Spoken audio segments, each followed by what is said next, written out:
It's everywhere. Oh my God. What's up, guys? This is Wes back with Auto Mafia Racing. And today I got a special video for all the OG subscribers. All you OG guys, you know what our old build was. It was the 2-valve. So the 2-valve is back. We spent the whole morning getting the fusion done. So both the fusion motors are out and they're getting ready to be shipped over to another company who is going to build us one basically out of the two, pull the good parts off and fix it and make it a like 600 plus horsepower beast. So as you can see, we've been busy. I'm sorry I didn't film us pulling it, but you guys have seen an engine being pulled and we were on a roll. But as you can see, everything is out of the car. The engine's out of the car, the trans is out of the car. It's been a while since we've seen the 2-valve project, the just a 2-valve. So we're bringing it back. So Cody's never seen it, but what we're doing right now is we're actually hooking up the engine to the engine stand so that we can fix the stupid oil leak in that stupid Canton racing pan. It's the most annoying thing ever. If you guys remember, the first oil pan that we had was basically crushed, right? And we put it on anyways. And it eventually started leaking. I think we hit it on something, but it started leaking, right? So we bought this Canton pan and it was a pain in the butt. We had to lower the K member, all sorts of crap to get it on. Well, then it still leaked. So if you guys remember that, that was annoying. We still raced with it anyways, and I just kept basically adding oil to the car. So when we just removed the oil, it was super clean. It was really, really clean, looked amazing. But now we're gonna actually put it on the stand. That's what Cody's doing, like I said. And we're gonna get that thing pulled off, clean all the way around it, and then actually torque it down so that it's correct, it's on 100%. There's no ifs, ands, or buts, it's good. Yes, this is still a stock 2-valve motor, but it's out of a like 2004, 2002, I'm forgetting now, Mercury Grand Marquis, and it runs great. We obviously run it on our Holley HPFI standalone system, and we run it with a T45 Mustang GT out of a 96, and we needed to replace the flywheel and some other stuff. So we're gonna do all that while it's out. So for right now, it's going on, so we can flip it. We'll show you that. We're getting new long tube headers. That's the old stuff. For the flywheel and clutch, it's already off. We are gonna be putting a McLeod unit on, McLeod, whatever you wanna call it, we're putting that in it. Both the flywheel, new throwout bearing, everything, new fork arm, everything's getting replaced, so it'll be brand new. Now, what are the other problems we had with this car, guys? Do you remember? I remember. Fuel system. So the fuel system issues we had was that it leaked. Basically, it leaked everywhere. So we're actually going to remove basically the entire fuel system from the car all the way back to our fuel cell, and then we're gonna redo it. So that's gonna happen a little bit later this week, if not next week, because I probably have to order some more line, but it won't be bad. But then we'll have no leaks. I'm gonna get rid of the hard line underneath the car, and we're gonna go to 100% just AN line so that we know exactly what it is. It's easy to replace. There's no bend fittings. Everything's just really simple. Put it on. I'm not gonna cheap out. We're gonna use all Vibrant or some other good brand of fitting, of AN fittings, because let's be honest, I didn't use good fittings. Back when I built this, I had no money, I was broke, so we used really, really cheap fittings, and they pretty much all leak no matter how tight we put them. So they're all gonna get cleaned, all gonna get redone, good fittings installed everywhere, but that'll be after we put everything back in the car. Now, the fitment issue is gonna come with these headers. It might be kind of a pain in the butt to put them in because it's a Foxbody, not a New Edge. So yeah, we're gonna have to basically bolt them up in. So basically how we're gonna do it is we're gonna bolt the engine and the trans together. We're gonna install the headers on the motor with the transmission on, and then we're gonna drop the K member out of the car, and we're gonna raise the body of the car up, and then we're gonna install the engine and trans and the headers onto the K member. And then we're slowly gonna lower the car down on. Now anywhere it hits, basically I'm gonna take a hacksaw to it and we're gonna cut it out just to make room, because it's not a daily driver. I don't care about the carpet fitting. We're gonna cut holes for whatever we need as long as it's not in the frame. I'm pretty sure it's just gonna hit the floor in a couple places. So we're gonna basically dent the headers in, slash grind and cut away some holes on the interior of the car so that we can make these headers fit. Now, after they're all bolted up and everything, we'll go back on the inside, or I'll have someone help me. I'll probably do it, let's be honest, because this car is my learning project and always has been.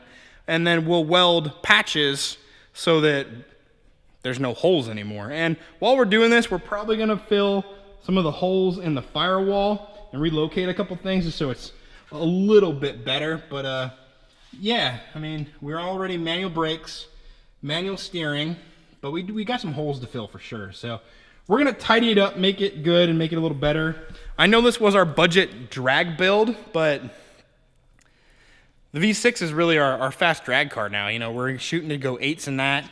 We will drag race this car, but it is just a T45. So I think what we're actually gonna do, because I've been wanting to do it for a while, we're gonna change some of the springs and everything as we go, and we're gonna try and drift this car.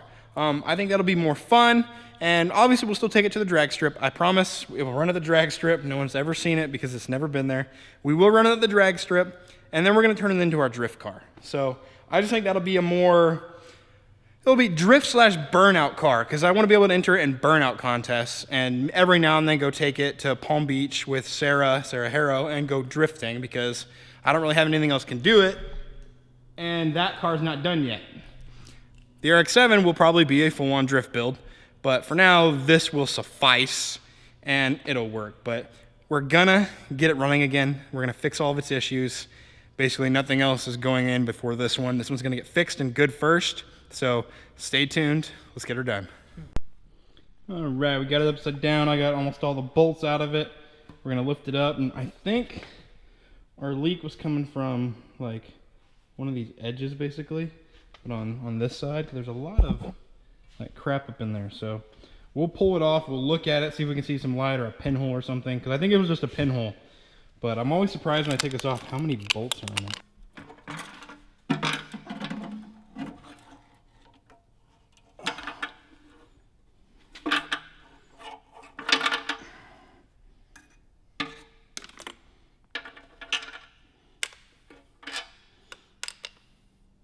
I think our leak was coming from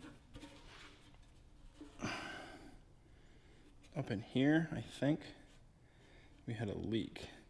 It was either that or we just didn't have it on tight enough, which will be. So we'll get it cleaned up, we'll brake clean it, and then we'll basically check it from both sides, because you can see where some of the welds came in from the back side.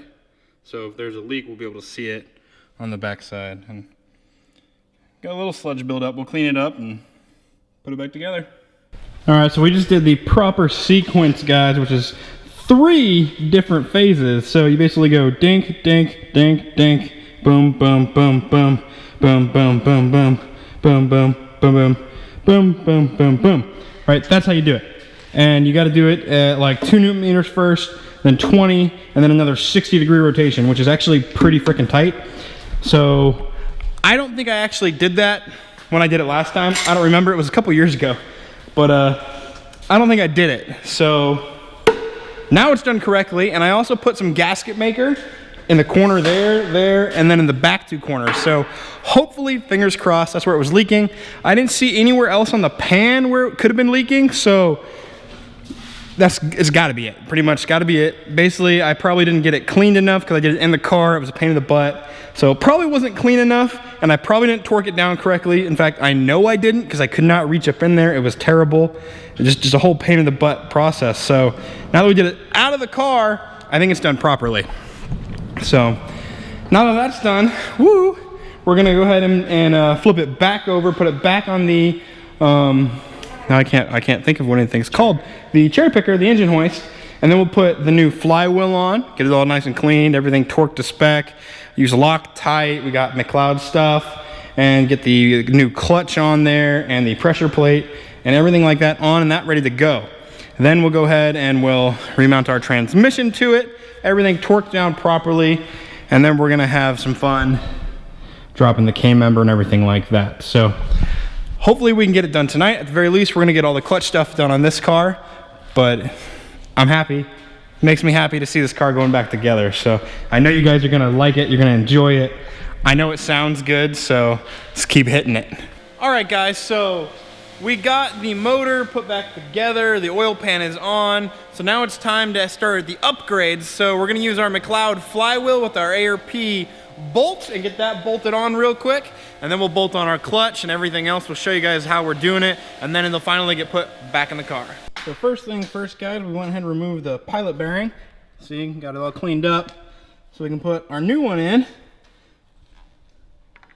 Right, it'll get pressed in just like that. We used our handy dandy slide hammer to get it pulled off of there.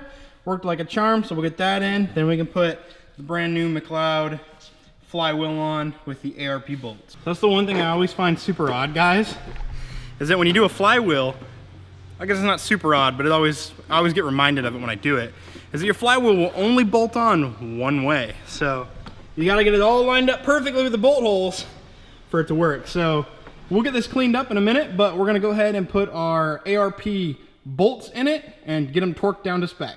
The head of the bolts, and then we're gonna use our red Loctite, and we're gonna put that on. So red Loctite is gonna go on just a drop basically on each bolt, so we'll put it right there. And then we can start putting them on, and they're gonna get torqued to 70 foot-pounds with our torque. So see, just a drop, and then we'll get them installed. We did already test to make sure that this is the right spot where they go, essentially, so we're solid there. We'll get them all, we'll get them started here basically, and get a couple torque down. Ooh, that was too much. So there we go, guys. We got all 6 bolts torqued down to spec, 70 foot-pounds on there, good. Looks nice and shiny. So the next part, basically, we're just gonna use some brake clean and a rag, because see, my hands are all dirty. We don't want that on there. Brake clean and the rag, and we're gonna wipe the surface all the way off, and then we can put on our Extreme Street clutch. All right, so we're going to use our McLeod, or McLeod, however you really want to say it. It's the Street Extreme clutch. It is the part number 75305. Now, and as you can see, it's a pretty beefy unit.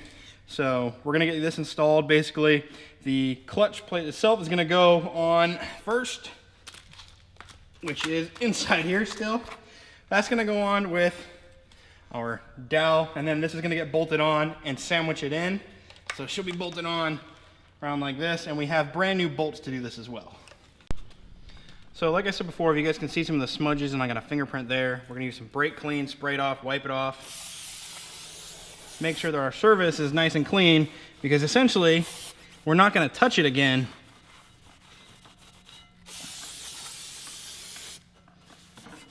The clutch is just gonna go right on. So we got that all clean now. You can set that aside, and we'll take our clutch. Now it's got a side that's raised and a side that's flat. Flat side is the side that's gonna go up against here, because if you don't, you'll get some interference with the clutch and your bolts.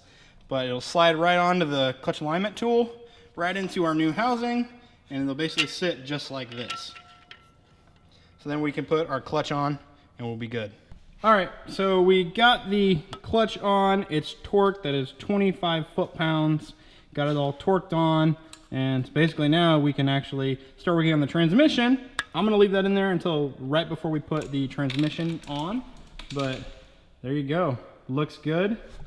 Now time to do the, I don't know, a bunch of other parts.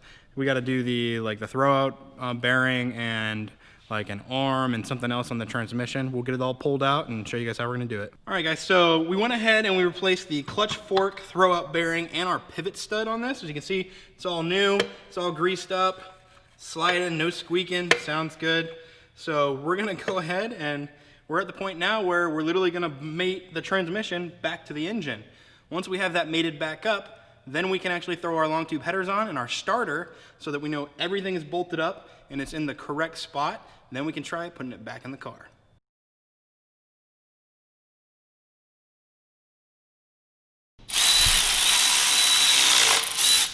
All right, so Cody's getting the starter put back on, and then we're gonna bolt on our BBK headers. So fingers crossed that they fit. I mean, they probably aren't going to, but I mean, they're gonna fit onto the motor, but getting back in that might be a thing. So fingers crossed, guys. But we'll get these on and it's gonna look good. I mean, it looks great right now. Look at that.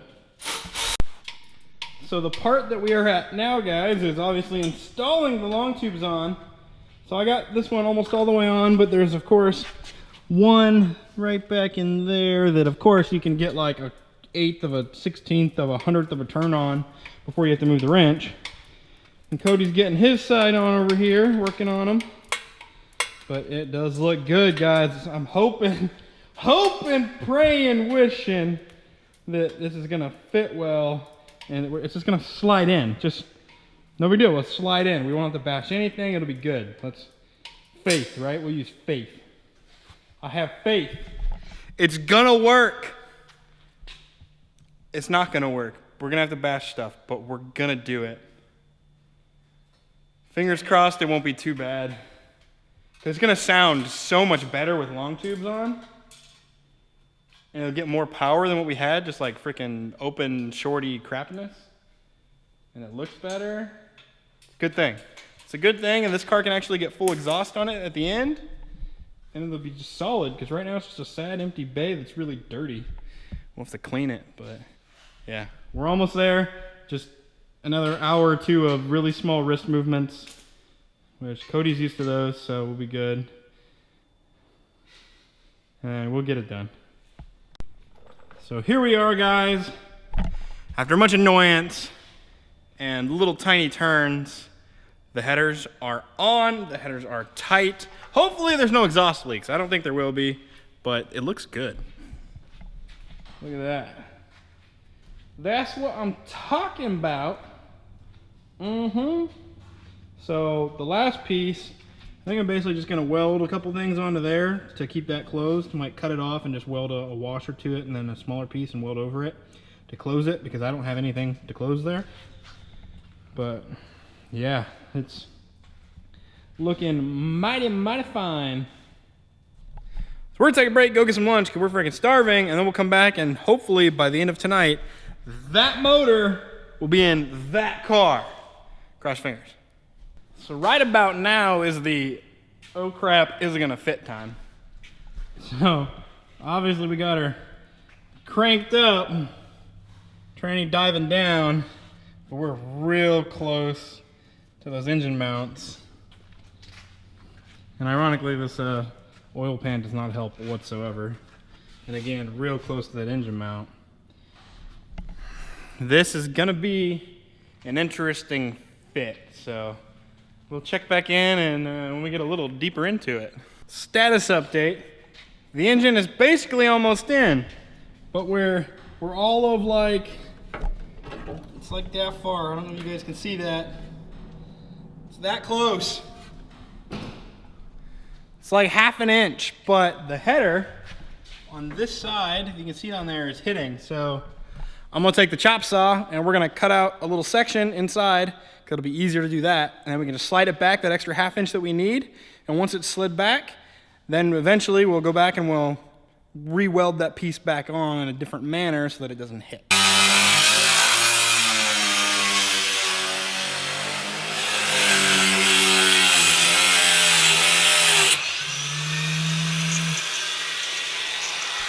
And look at that.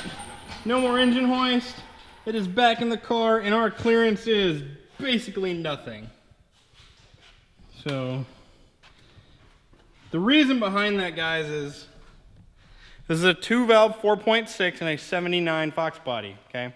It has headers for a 2-valve NPI motor on it. So fitment is not made for a Foxbody. So like Coyote swap headers fit because they're made to fit with a Coyote in a Foxbody. This isn't made to fit in a Foxbody, it's made to fit in a New Edge or an SN95 basically, which is really just made to fit in a New Edge. So we don't have that. So fitment is kind of crap.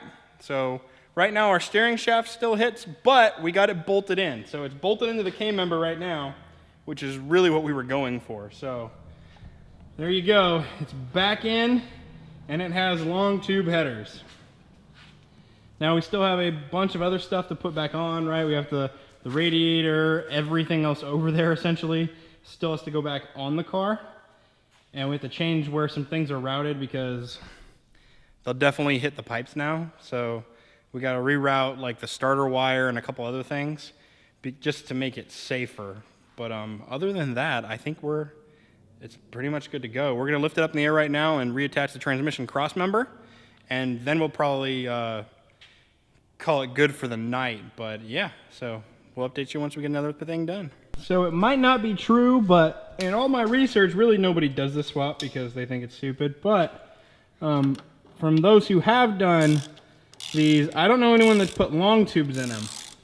Everyone I know, they've put shorties on and then made custom exhaust fit.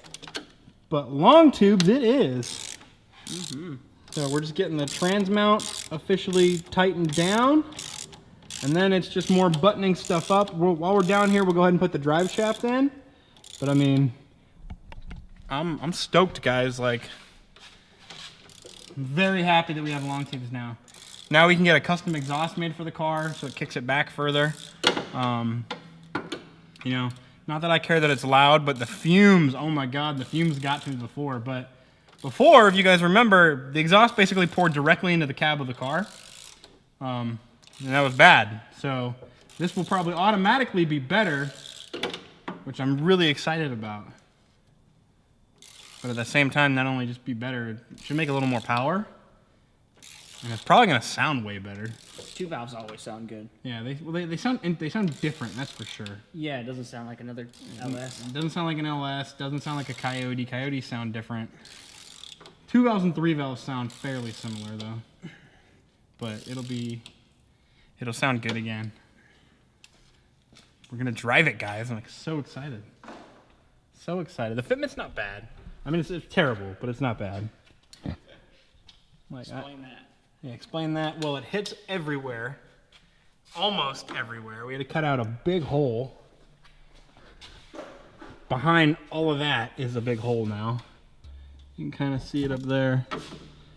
But I mean, you know, we basically got paper thin clearance on this side. It's really just the passenger side.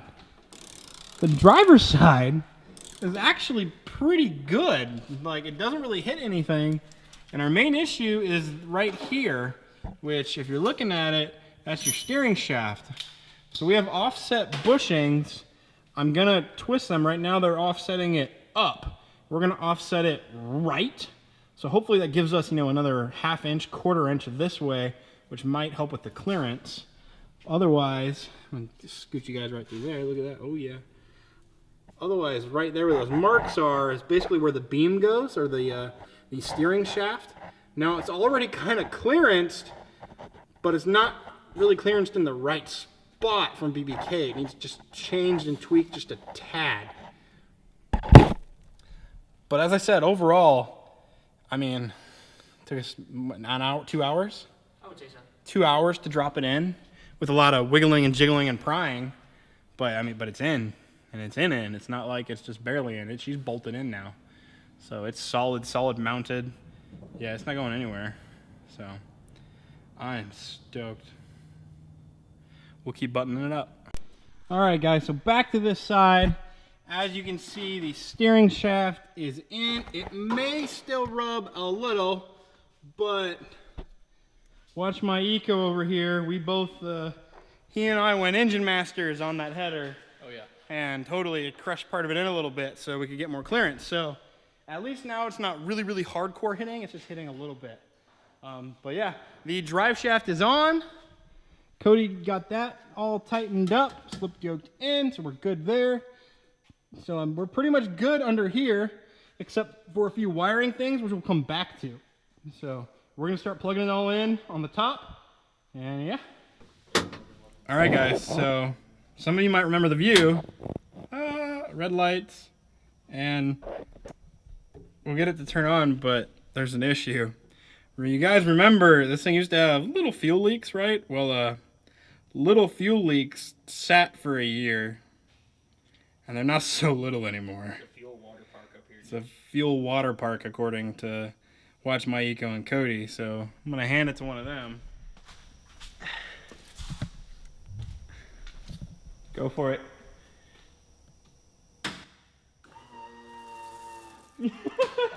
It's everywhere. Oh my god. Every hose. So guys, needless to say, sadly, we're not gonna get to start it tonight. So I'm gonna order a lot of basically 8AN, 10AN line. I have some, but not enough to fix all of the leaks on this car. So we're gonna just rebuild the entire fuel system. So it's all brand new AN lines, you know, braided and everything, because they should not leak from the middle of the lines. But this just goes to show that even if you build something with, you know, braided lines and steel lines and everything, they will probably still develop leaks over time. So that's why your factory lines are made out of metal and they're hard lines, because that's not going to happen. So that's the moral of the story. That's it for this video, guys. Thanks for watching. I greatly appreciate it. I hope you guys really liked seeing the 2-valve again. We're bringing this bad boy back. I'm really excited. We got a whole lot of stuff to do to it. But we got long tube headers on a car that they basically said you cannot put long tube headers on a 2-valve swap in a Foxbody. I know most people don't want to do it, but hey, nobody does it. And they said it couldn't be done, and we did it. Yeah, it's a tight fit, but we're going to actually have real exhaust on the car. It's going to get better. We're going to be able to drive it on the street again soon. And I'm really, really excited for that. So again, hopefully you guys really liked it. Comment below what you guys think we need to do to this car in the future and everything else. I'm thinking Torquer 2 kit. I'm shying away from the turbos, but hey, maybe we'll pro charge it. I don't know. What do you guys think? Let me know. But thanks again. We'll see you next time. Like, share, and subscribe. We're out.